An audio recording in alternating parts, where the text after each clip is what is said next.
Good morning, good Hello. afternoon, good evening, wherever you are, whenever you watch this video. Welcome and welcome, Vignesh. Welcome, Thomas. It's great to have you here. So, once again, we are 3 instead of 4, but that's life. Sometimes it's the pleasure part, sometimes it's the business part, sometimes it's a pleasure to have business. Whatever. So we are here to talk about tenant-to-tenant migration, and especially with one of my favorite topics. But before we start, I would like to make an announcement for the next one, for our live stream in 2 weeks on the 19th of June. We will talk about your questions. We will summarize a little bit our journey over the personal data, the collaboration data, devices, user adoption, compliance, and everything we were talking about the last 6 and in total about 7 hours, just about tenant-to-tenant migration. And we are interested to hear your questions. We have prepared a questionnaire for you. If you want to put it, you want to use it, you can go for it. This is a short one, rebrand.li, rebrandly /T2T mic minus your minus questions. Feel free to put in your question and we can put them and answer that. Otherwise, you can join us, of course, live.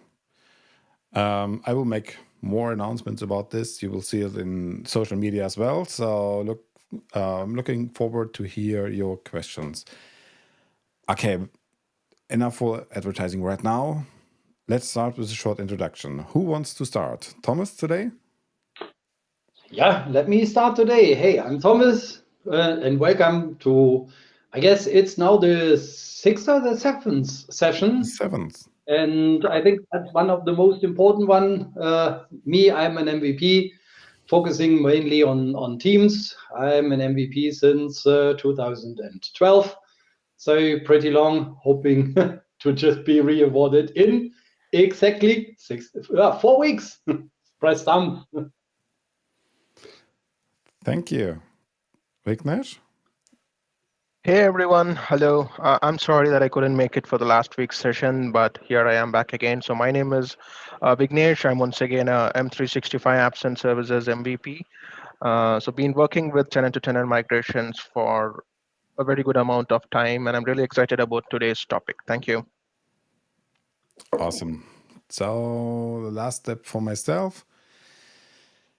Michael, I'm also MVP for M365 Office Apps and Services. That means I talk a lot about Microsoft 365 topics. I'm also a managing partner of a company focusing on teams, change management, user adoption, and that's actually our topic for today. So I will talk about user adoption. And I will have some tricky questions from my colleagues here. So, and you, of course, you can put it in the chat as well. But the idea is to talk about the challenges with user adoption.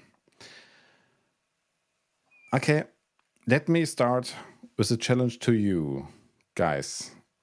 How many projects do you have where you have a dedicated budget and time and budget for user adoption? Vignesh, go ahead. Well, I really like the way you passed the ball to me, but yeah, of course, to be very honest, that's something which is more than often not really considered, or even if it is considered, it takes the last place for whatever reasons, right? Because if you look at a tenant-to-tenant migration, it's always the so-called technical part which wants to take the front seat, and all the other things go to the back. But and I think as I said in the beginning of these sessions, right, a tenant-tenant migration is just not about the technology, it's all about the people, making the people successful. And I think that's where the adoption comes in and plays a very huge role. But to answer your question, yes, in industry, I see this as a very big problem because adoption, often at all, it's just avoided, or even if there is a budget, there is a very less budget. And this is a very main reason why a lot of these tenant-to-tenant migration projects, they just simply fail. Yeah. Yes. Maybe on my side, so just the last projects which we had, so during the last 2.5 years, yes, we had a pretty large budget actually for, they called it change and adoption. Right now I'm in a medium-sized project as well, so they wanted to do adoption themselves, but figured out, actually that is more work than ever. So that is already causing problems. But on the other hand, I still struggle even with certain change and adoption teams about what is the difference between change and adoption. And that's also a huge confusion. And maybe before I pass this definitely to Michael, because I think that's the most important question first we have to discuss about.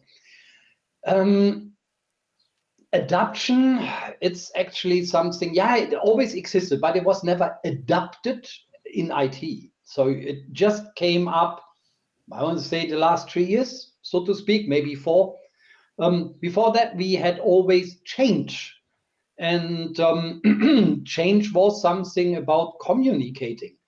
But adapting, especially in a cross-tenant migration, it's even something completely new. And I think we need a third word for it. So it's a change and adoption at the same time. But now, Michael, what is your view on change and adoption? Oh, actually, I love the summary from Vignesh. Everyone knows it should be good to have adoption together with change. But usually no one reserves some money, or if there's enough money and the budget is almost at the end, this is the first thing they reduce or even cut out. So the main issue I see is this is nothing on a paper, nothing you need to make your project, your tenant-to-tenant migration, successful. On paper, it's just about the numbers. How many users have you moved from one to the other environment? How many datas have you moved, and all the stuff. But at the end, if you are not working with change and user adoption, the whole project will, I wouldn't say fail, but not successful. And you invest more money, and that's the part. You invest more money to speed up the users, bring them back at work during or after the project, as you would have spent in the right user and adoption program, actually. Because from my experience, the most people, also even Microsoft, a couple of years ago, they had just numbers in their head. They just were thinking about achieving a specific number. Microsoft, for example, for a couple of years ago, was selling X licenses. That's it. And even in other projects, we just see, I want to have all users enabled for, I don't know, Exchange, Teams, SharePoint. I want to have a intranet, for example. Mm-hmm. And the numbers from the management are just related to these numbers. We have achieved 100% rollout for Exchange. We have exceeded 100% Teams user coverage. Yes, everyone is there, especially, and it's interesting to see with competing products like communication products, Teams and Exchange. Mm-hmm. if you just drop Teams and everyone can use it, it doesn't mean someone use it. Yeah. And this mind change goes up to, this is not about reaching numbers for rollout, for selling licenses. We have to also evaluate the numbers, how many people use these, what is the actual usage. Does they use the product right is the next question. So make it interesting about the change. This is something what happens. To make them feel they want to use the new way. You hope and you calculated your numbers, so your ROI, they will use it. That's the interesting part about user adoption itself. And there's no challenge actually, no difference from this high level perspective between tenant-to-tenant migration and other projects itself. Maybe there is an important part before we go back and talk about change and adoption. It's the price-wise thing. So let me simplify it. Not everyone is a business administration expert or financial expert, but you have so-called to a project direct and indirect costs. Yeah. And a direct cost is like actually, okay, what does it directly cost me, what I'm paying to the company who supports me or executes the cross-tenant migration. That's definitely one part. Yes, change and adoption also, it's a cost which is actually also direct, but the impact, especially before, during, and after the migration, that are costs which are hidden, so to speak, which means if someone is not enabled to work a fast, reliable, professional, passionate way, so to speak, and they become slow, as simply said, then we are here with costs because we still pay the employee. And those costs are most likely not reflected because first thing is, you know what they actually cost you per hour. That is easy to figure out.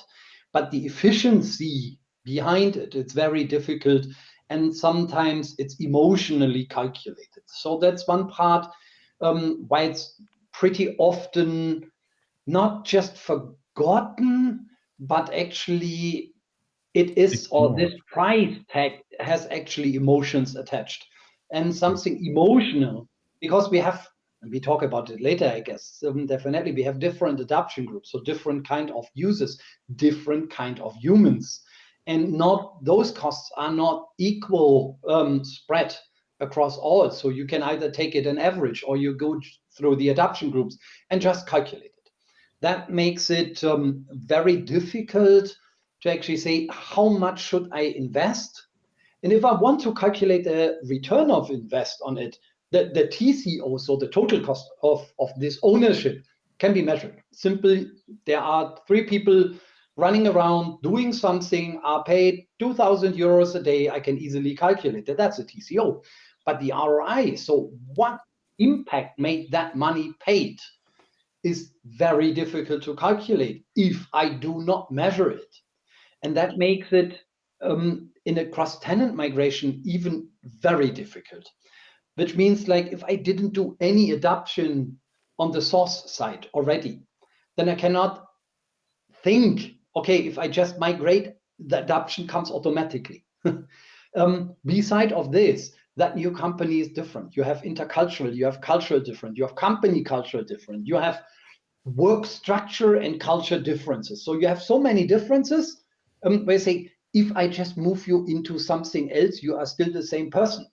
And most likely, moving a human into a different environment will definitely cause confusion or make someone feel insecure.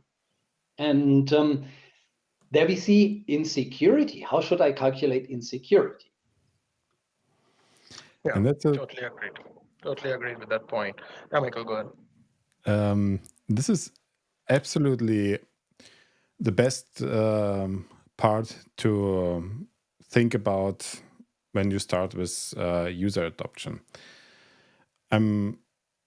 As I said, very often this is the first position in a project which got reduced. But at the end, you just have an iceberg principle here. So what you see is actually not everything what relates your success during a migration.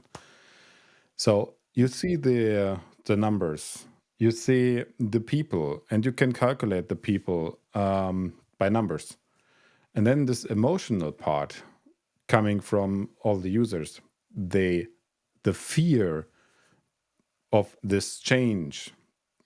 Every change is pretty hard for every user, especially if you have a tenant-to-tenant migration. This is nothing with a small step. It's affecting the whole work life. I wouldn't say work-life balance, but it's the whole work structure. There will be a huge change, and a regular user is not aware of this upcoming change. That's the reason why we need a change management to communicate about this. But they are insecure, and that's the best word, thank you, Thomas, for the users when they are in the new environment. They are aware of this change, but they are insecure. How does it work? Is there any change they should be aware of? Is there anything they have to consider for the new work? Is there a new way to, I don't know, just from the process perspective, not even from the products, is there something they have to consider as well? So they have a new, not only technical part, they have a ton of different parts to think about, and they are insecure. You have to help them. And you have to talk about your. Let's talk about the structure. Let's maybe start with the idea of change management and user adoption. What can you start? What can you do? What can you plan to reduce the fear? First of all, I was pointing out you have to communicate. Yes, change management is important. Absolutely. Change is you have an overview about the upcoming change and you will communicate this. You make it visible. So as a team, as a project team, you have a plan, right? You are working in your project file, you are working in your migration task planning, you have an idea about that. And then you need a communication to the actual regular user about this. But not the technical person. The technical person responsible for the actual migration is not the person who has to communicate the upcoming change. You have to hear this from a manager and a sponsor, executive level sponsor who's responsible for the project, and he has to support it. It's a must-have for your complete program. This person is the person who has to explain what's going on. What is the why behind that? The reason for this change. Not only now we migrate to companies. Good one. Let's go. Now they have to explain what's going on. We have a period of time where this change happens all the time. We have different slots. They have to explain the new steps during a merger and acquisition, for example. What's the idea behind that? What's the brand? Not talking about technical stuff. To understand the business decision behind that. To make a full picture of the decision. This is nothing someone can explain. It's just, and now we have 2 mail server and then we have 1. Okay, that sounds for a technical person exactly the right description, but at the end, for a user, he don't care. or she don't care. The person does not care about where email's coming from and where it's going to, and they don't. Yeah, they have to understand why is this important. Maybe there's a change from the email address they are sending out. There are maybe some external visible layers for the communication with the actual customers, or incoming communication, and what are their new responsibilities even. This is a non-technical topic, and that's just the beginning, unfortunately.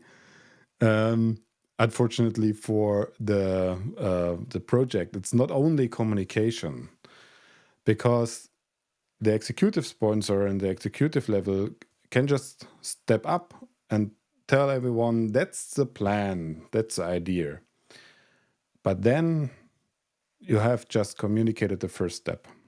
And let's reduce the communication part a little bit. So you will let's estimate you have a communication plan. This is necessary. You have a communication plan and you are aware of the upcoming steps. So this part is done. You have a communication plan. You have a sponsor who can talk about this. You have some options to bring this in your company via newsletter, via podcast, via video, via open door events, a fair in your organization. Something you can offer to give a space for questions. Even a Viva Engage discussion maybe can help, because there's the feeling a user can reach out to the sponsor and ask some questions to understand and get the idea behind the why. There are different options how you can communicate. So let's estimate this is already done, and this is already in place. What's next? Communication is not the only part here. You have to explain a little bit, and it's getting hard for everyone, because user adoption is not training, and training is not user adoption. It's part of it, but it's not completed by training. And everyone gets confused or is confused by just having some trainings in place, and that's it. I don't know what's going wrong. Everyone knows it. We have some trainings, like video on demand. They can use it anytime. But that's not the way you can bring the full picture into the users. This can help to reduce the fear of doing something wrong on a daily basis. Mm-hmm. And it can help, yes. This can reduce some issues. But user adoption is also about what is the right statement, message, training to the right user. For example, you have a large organization, and this begins at 20 people to 20,000 people, because at the beginning of 20 people, you have different organization levels, you have different roles in your organization, you have different jobs in your organization, and there's another fear, another idea, there's another understanding from the person on a reception to someone who builds some products, to the IT, to the HR department, to the sales department, and everything between. So every person in your organization has another way to work on a daily basis. And this challenges you, because everyone has another understanding. But you still have to address the same why in this language. If someone is touching a PC once a day, for example, because they work in a storage area and they just put in the numbers in SAP once a day, or they transfer some data in SAP, they have to understand it as well. But they need less information as, for example, someone who is working the full time with emails, Teams, SharePoint, SAP, Power BI, whatever, the full stack of a desktop PC or notebook. Don't put me on the device on this level. They use the full IT stack. Let me put it this way. But on the other side, it's more important that the people in the storage area have to understand what's going on to avoid any issues with the part who brings the money. So if the storage area, for example, is not working, or the manufacturing area is not working because they haven't had the information, or they are not sure how they can work with that, then it's even worse, as someone in HR is not using Teams right. So you have to think about who needs what kind of information.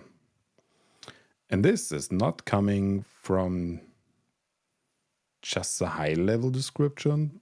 You look at the job title and everything is good. You have to evaluate your user groups. You have to evaluate the people who are doing pretty much the same.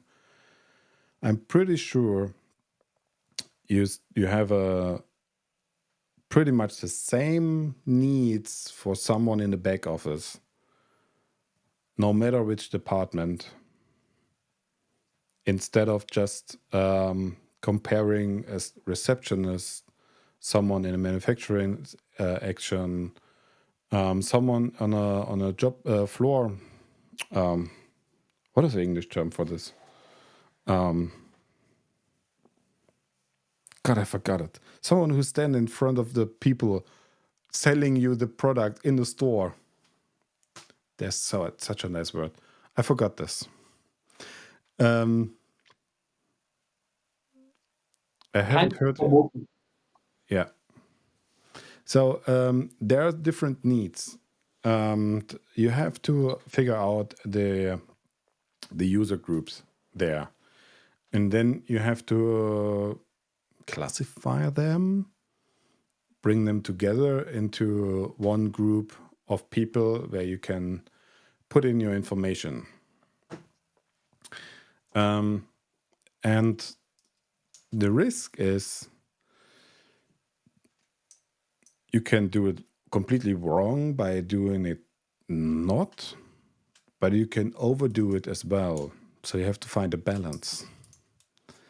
That means, you can, of course, just have your job role and split it up. Everyone in the job role has a specific audience during the user adoption part. But then you have some issues, some time issues. You will never make it to the users. So there has to be a balance. And do you also need someone who can help you on different levels? Yes, it makes sense that you have someone on the management level who can help you to translate the why and the vision from the management level, from a senior management level to the users, some team leads.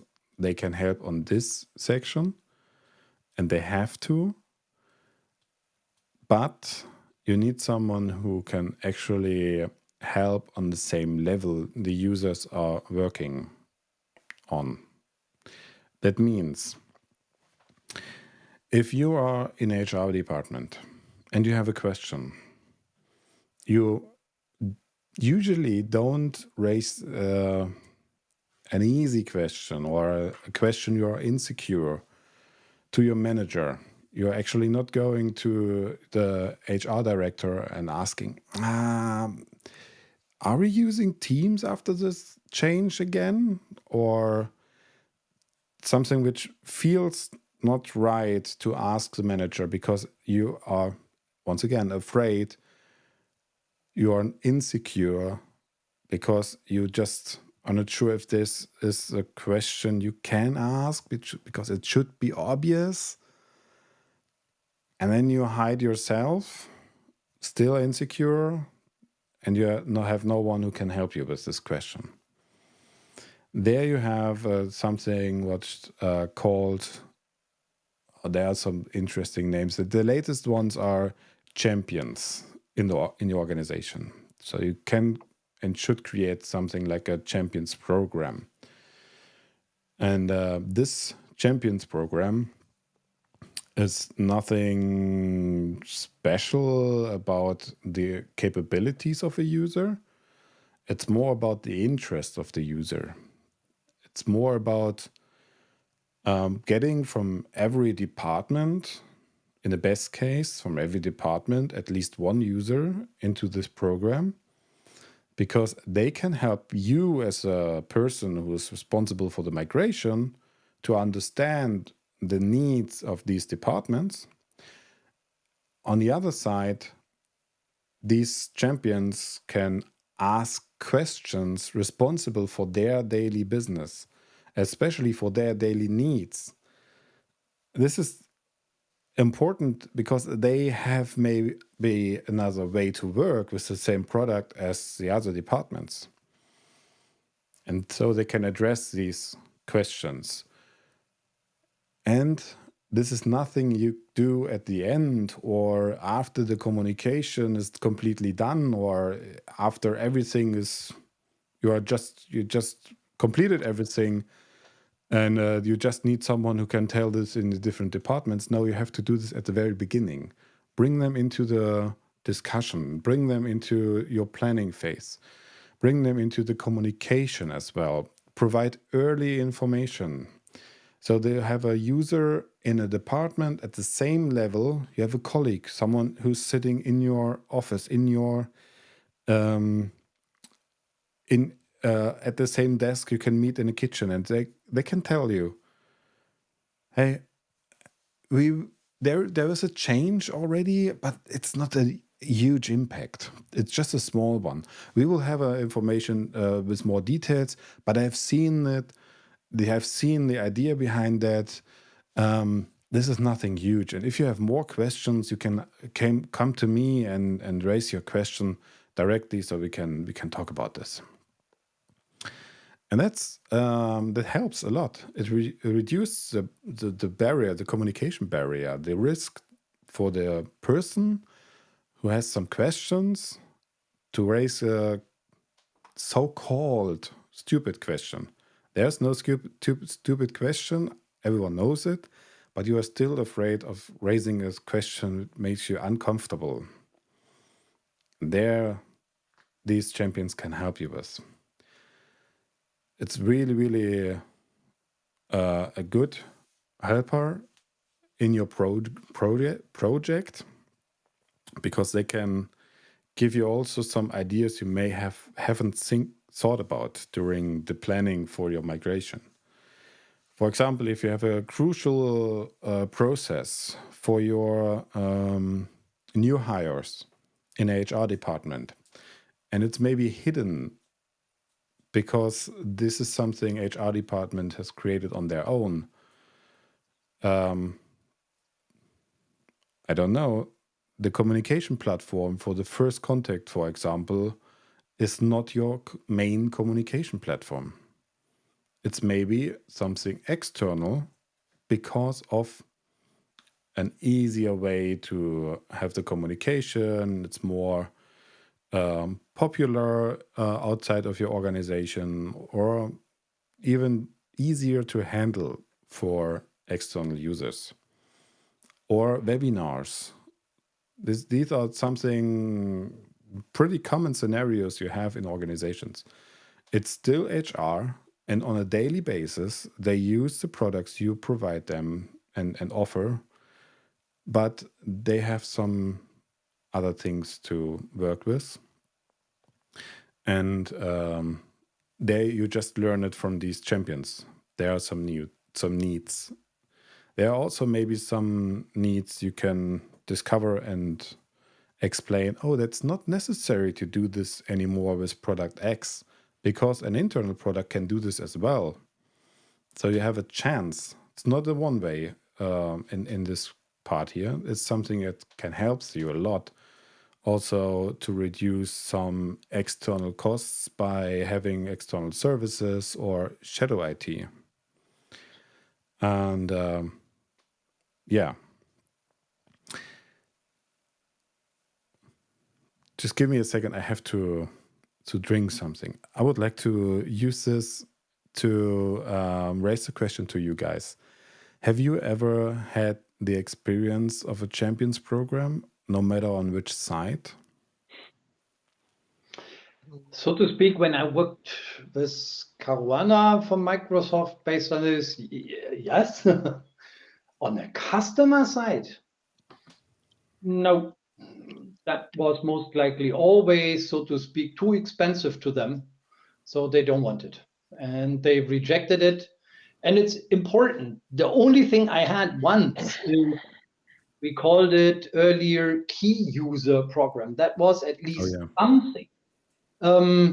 But the real champion who innovates, who motivates, who drives change and innovation, no. Clear sentence or clear answer, actually no. Yeah, likewise, same here. I really haven't had a chance to be a champion as such, because as you said, as tech guys, you're just looked to do the tech stuff and other things. So that hasn't really come to, at least in my hands yet. Actually, I had pretty much the same experience until I created one during a project, and in the first place, I just heard, we don't need that. We have our key users, and that was the reason why I was smiling, because key users has a long history. And usually these are the people in your organization in contact with IT who gets the earliest version, the next Office rollout, the next SAP version, to try it out on a daily basis and give some feedback to IT. And this is so old that some key users are not aware of this anymore. So they are in this key user program, but they have still no idea that they should do something, or they don't know it anymore. Especially they do it in a one-to-one direct or one-to-one relationship between the key users and the IT. This is the job of these users is not about helping your co-workers. It's not to enable your department and understand the upcoming changes or to raise some questions. This is nothing what's coming up during. This is a main issue I see in companies. Many companies have a key user program already, and they think if I can use these key users, then it's fine. It's almost the same as the champion program, but there are differences. And you have to be aware of this. And communication and also telling the good part of the upcoming migration, the positive explanation about the migration, these changes, is one of these parts. And you never get a person into this program by force. If you try this, it will work. They will be there and they will complain. They will complain in the meetings on the champions program. They will complain in the department. They will complain with the communication with colleagues, with his management, and everything you do is just a bad idea. Yeah, and that brings me back to the point of a cross-tenant migration, which is under all circumstances even painful. That means like there is no smooth migration for whatever money you spend. It is still not possible. And if we now see this, and we are absolutely aware that there will be no smooth transition, then it becomes like for the change people, for the key user people, for the champions. So you need them actually all. And you need to have a trustful person where you can, because you shouldn't, I mean, yes, you should complain as a user, but on the other hand, it doesn't matter so, which means your company is either bought or someone had made a mistake, which means, yes, you can complain you are bought, all fine, that is all valid. But on the other hand, you need to take a step. And sometimes the step to become more productive and more efficient and can really move into adoption, it is a painful step. That means like you need to come out of your comfortable zone. And that there it starts. If it's not well explained enough, and it has nothing to do with the tenant-to-tenant migration, why that company, for example, was bought, why you should be integrated, what you want to achieve, what is in for you. And that is always what I say the most or the utmost important question. Tell the user, tell the human what is in for him or her, or it or she or whatever. So that means still then you can trigger something. But if you break it over the knee, so to speak, and say, we have to do it because we have to do it. What is this? We are not kids, right? That means like, it's the why question, and then it's like that. It's like that. It's like that. It's not an answer. There is a benefit. Reducing overhead on IT, keeping IT people, making a change for IT is there to support your daily business. Which, by the way, it's a nice story on that one. I had a customer, it's 4 years ago, for 4.5 actually. The IT entirely changed. And the IT was now there to make each and every user happy and build processes, apps, and whatever else they needed to support them in their daily work. You know what was happening? They asked us to make a marketing campaign because all users, and that were roughly 100,000 users, all in this company said, IT was never there for users. We don't believe you. So that means that's the trust they had. Was the most advanced customer I've ever seen in my life. And nobody believed him. Even I was sitting there, so my mouth open, like, oh, I can't believe it. You really do it.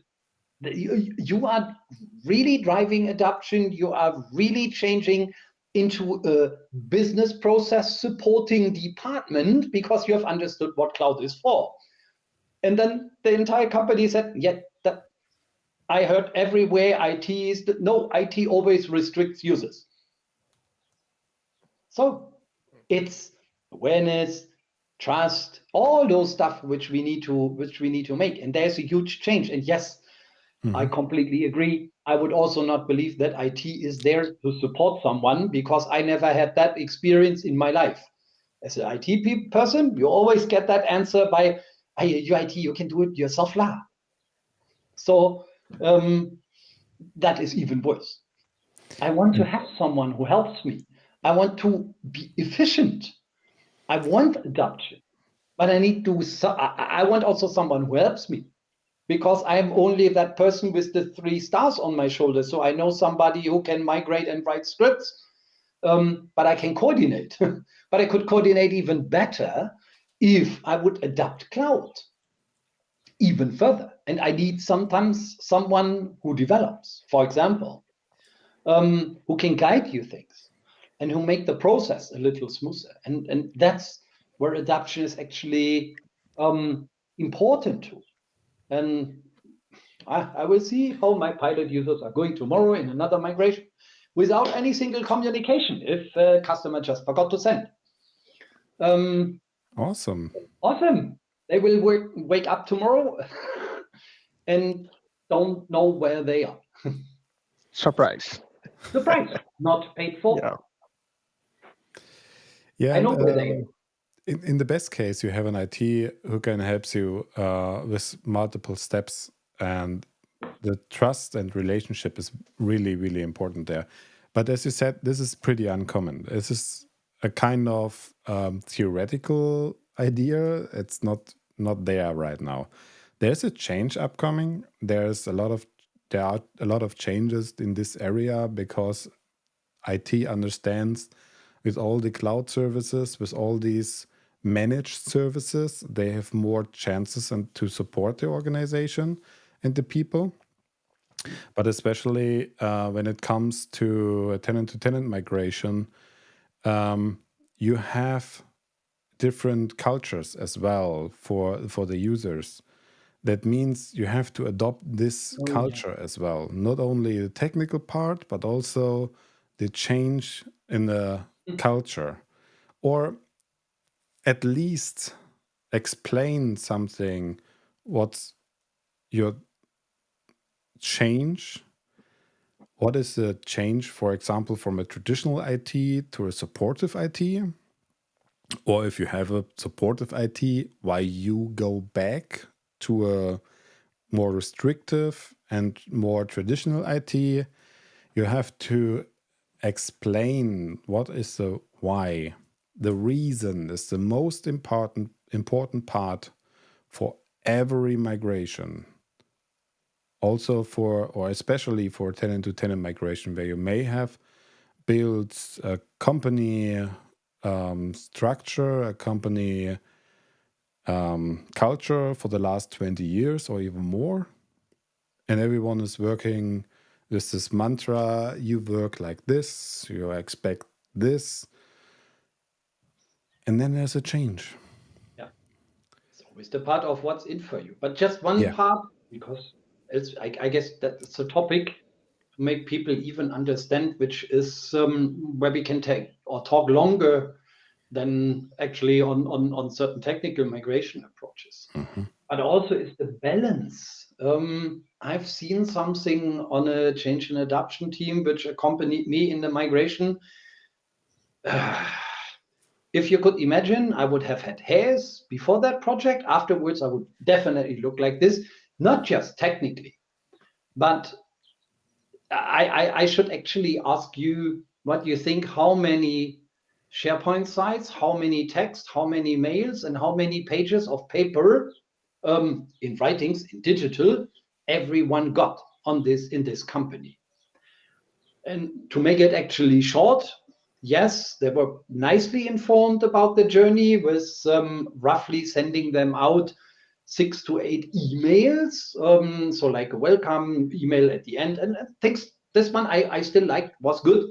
But in total, then they had explanation, and the mails, including this, it took me to read one single mail actually 20 minutes. Then the links behind, I gave up because of I would have wasted another week to read it.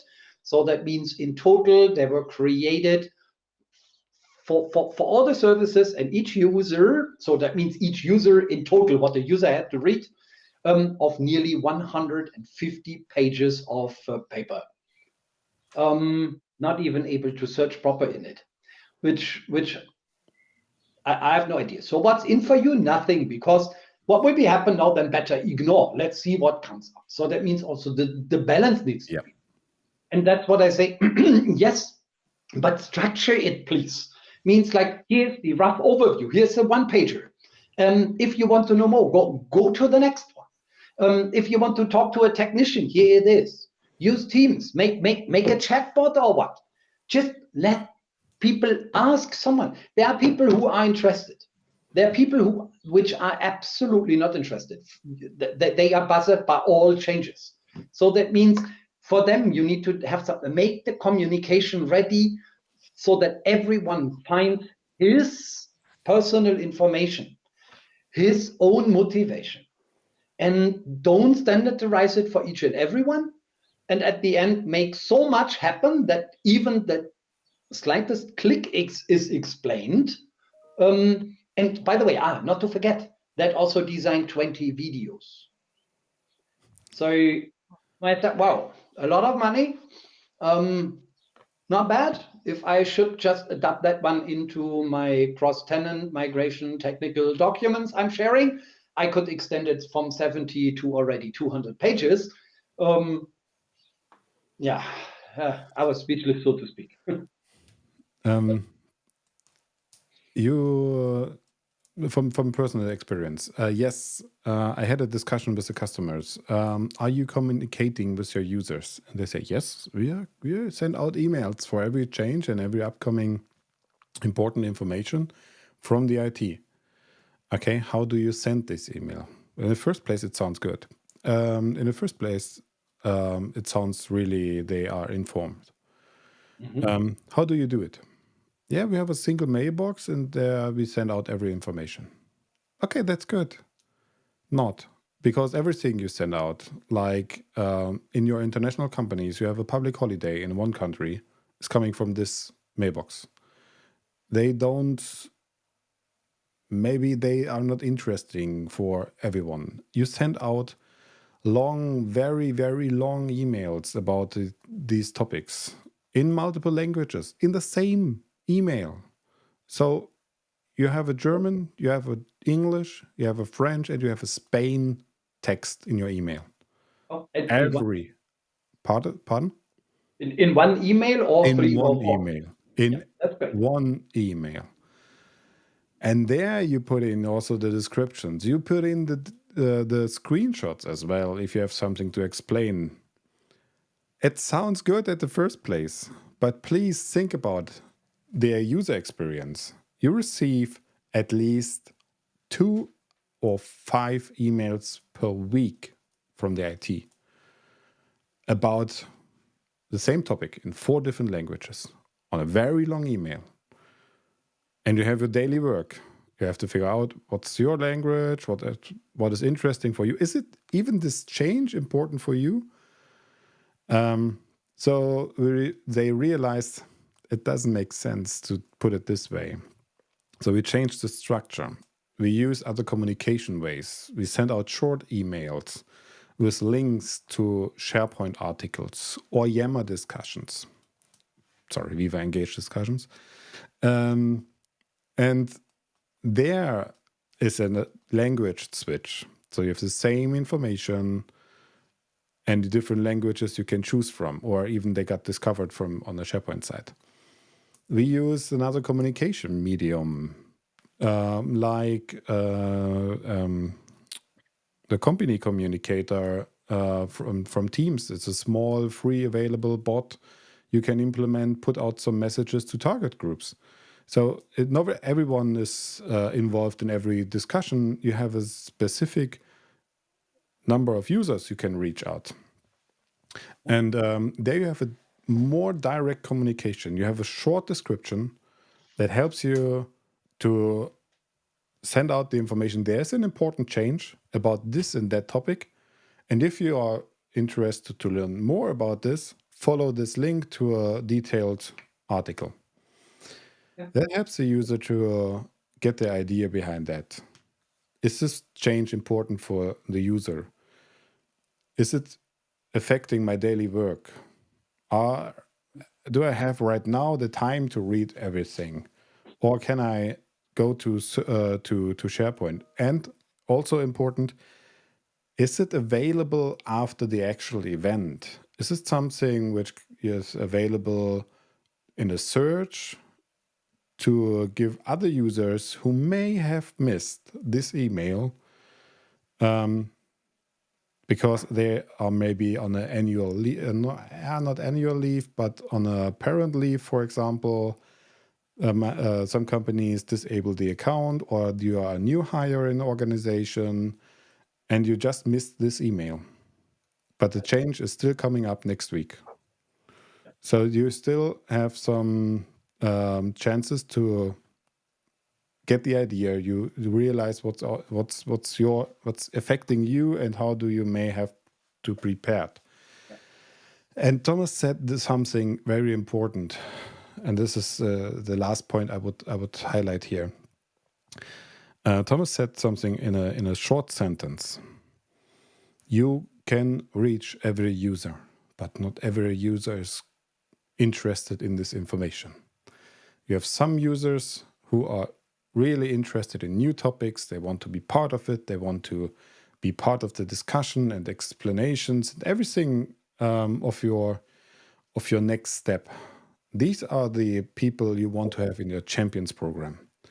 You have the regular users. They say, another change, another impact on my daily work. Okay, I will do this. Tell me what you want to do from what I have to do here. That's okay. And then you have the users with a strong resistance. And they put everything, every effort, every minute they have to destroy your idea, destroy everything you prepared, the communication, the idea, the positive ways, and they find so many bad things about the upcoming changes. They will tell everyone. But guess what? It takes you 5 times more effort to convince these people every single time in your project for every single change. When you try to bring them to the level of a regular user, they just accept. So offer your help, be supportive, don't ignore them completely. But if you realize there's a huge resistance, you just can put in as much effort as you would like. You will never change their mind. So do it on a regular base, do it up to the level of a regular user. And after that, you have to force them. Fortunately, this is just a small portion of your users. This is just a small number of users in your organization. Most of the time.